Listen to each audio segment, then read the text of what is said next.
3 σημάδια ότι δεν θέλει σχέση μαζί σου. Άφησέ με να σου πω 3 σημάδια ότι κάποιος δεν θέλει πραγματικά μία σχέση μαζί σου. Και να ξέρεις ότι αυτό είναι κάτι που βλέπω καθημερινά στις συνεδρίες. Μόλις τα δεις, δεν μπορείς να τα ξεδείς.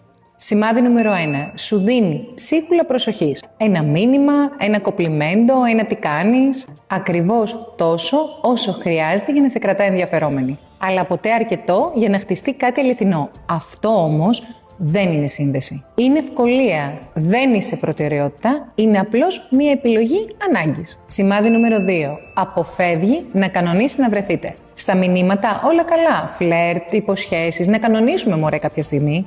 Αλλά μόλις έρθει η ώρα για σχέδιο, ξαφνικά αρχίζει να δω λίγο το πρόγραμμά μου. Κάτι προέκυψε, θα σου πω, θα σου εξηγήσω. Να θυμάσαι κάτι, όταν κάποιος σε θέλει πραγματικά, το ραντεβού κλείνει, κλειδώνει, τελεία. Τρίτο και τελευταίο σημάδι, αποφεύγει τις αληθινές συζητήσεις. Μόλις πας να μιλήσεις για τι θέλουμε, πού πάει αυτό, τι νιώθω, ξαφνικά γίνεται άβολο, αλλάζει θέμα, κλείνεται, λέει ότι μπερδεύτηκε και κάπου εδώ είναι η αλήθεια. Οι άνθρωποι που σε θέλουν στο κάνουν ξεκάθαρο. Οι άνθρωποι που δεν σε θέλουν σε κρατάνε να αναρωτιέσαι. Στείλε μου μήνυμα αν θες πραγματικά να δούμε τη δική σου περίπτωση για μία 15 λεπτή δωρεάν συνεδρία.